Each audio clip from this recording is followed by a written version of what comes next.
Hey everyone, welcome back to Xaynew Stories. This is Off My Chest Sundays. I've been homeless for 6 years. Tomorrow I get my keys. Story number 1, posted in Off My Chest. After being homeless on and off for 6 years, I'm finally getting my own apartment tomorrow. User 23 what the heck writes, I don't really have anyone else to share this with, so here I go. I just found out this morning through my caseworker that I've been approved for subsidized housing and I get to move into my first apartment tomorrow. It's even a brand new apartment. I'm so happy but also a little sad. I actually had a mental breakdown not too long ago before making this post. As grateful and excited as I am to finally have a place to call my own, it hurts that I don't have any family or friends to celebrate with.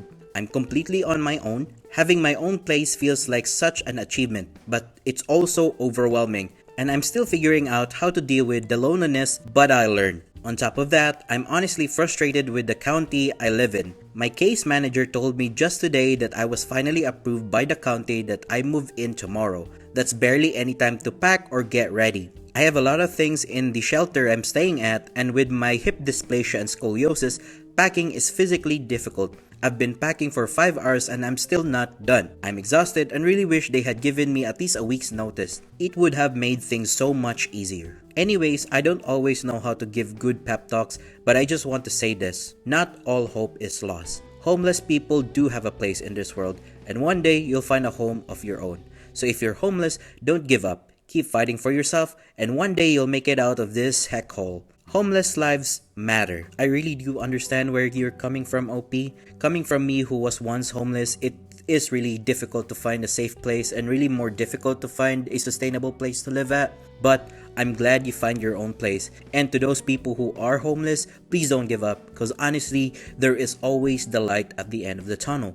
They started the affair at my birthday party. Story number 2, posted in Off My Chest. I found out my best friend has been sleeping with my girlfriend for 4 or 5 months already. User historical article 537 writes, I'm 26M and my hands are literally shaking while typing this. My girlfriend Emma 25F and I have been together for 3 years. My best friend Jake, I've known him since high school. They were the 2 most important people in my life. Last month, Emma started acting different. She was always on her phone, distant, and said it was just work stress. Around the same time, Jake started being flaky, canceling plans, ignoring group chats. I figured he was just going through some things. Last night, I decided to surprise Emma with food. When I got to her place, her roommate told me she had left for hours earlier with that tall guy with the tattoos. I just knew it was Jake. I just drove to his place. Both of their cars were outside. I sat there for 20 minutes trying to convince myself I was wrong.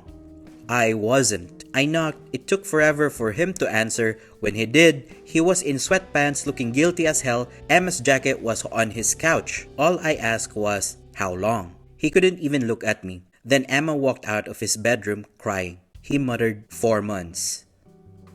It started at my birthday party when they were both drunk, and it kept happening after that. 4 months of him sitting on my couch playing video games knowing what he was doing behind my back. 4 months of her telling me she loved me every night. I didn't yell, I didn't argue, I just left. When I got home, I blocked both of them. Now Jake is texting my brother to apologize. Emma keeps calling me from random numbers. They both keep saying it was a mistake. You don't accidentally sleep with your best friend's girlfriends for 4 months. I took off work today because I can't function. My entire support system was those 2 people, and now they're gone. Does this get any better? Or am I going to feel like this forever? OP, I've been in that situation before, and more times than what I would have liked. But all I can say is it does get better, but it's gonna get a lot worse before it gets better. And really only time will heal those kinds of betrayal. Because cheating doesn't happen accidentally. It's an involved choice. And really, it was their choice. And OP, it's gonna hurt for a while, but later down the line, it does get better. And you're just gonna look at everything and laugh at it. Because you get to come out of it as the one who is loyal. My advice, OP, is go to the gym, pick up new skills, and improve yourself. Because eventually, the right person will come to your life. Story number 4. My coworker passed away in minutes and it changed how I see work forever. User Horror C 4862 writes, I've worked with him for almost 15 years. In the beginning, I couldn't stand him. He had a temper, he was loud, he made stupid comments, sometimes he treated me like trash, but he always was fair. If you did good work, he respected it. Over the years, he changed departments, he got quieter, we started joking around, not friends outside of work, but solid coworkers, the kind you trust on a shift. A few days ago, he had an accident at work. He was on blood thinners because of his heart issue. He started bleeding. By the time the emergency services arrived, he was already gone. Minutes. That's all it took.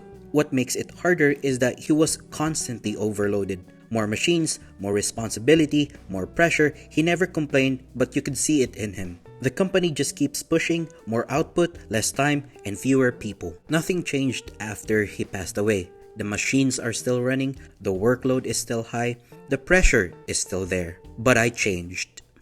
Since that day, I work differently. I don't rush anymore. I don't take unsafe shortcuts. I don't let management pressure me into risking myself. I use everything I know to protect my pace and safety. Because in the end, the company keeps going, but you don't. I'm sorry you had to go through that, OP. I know that must be traumatizing, but it does make me remember of a saying that I've seen in the internet. It was, once you pass away, the company has already job applications going up. People are already interviewing for your position, and by next week, you'll be replaced and somebody else is doing your job.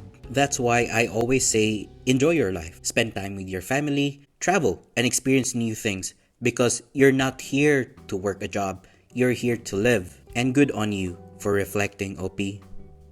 If you enjoyed these stories, like, comment, and subscribe to support the channel. This is Xaynew Stories, and I'll see you on the next one.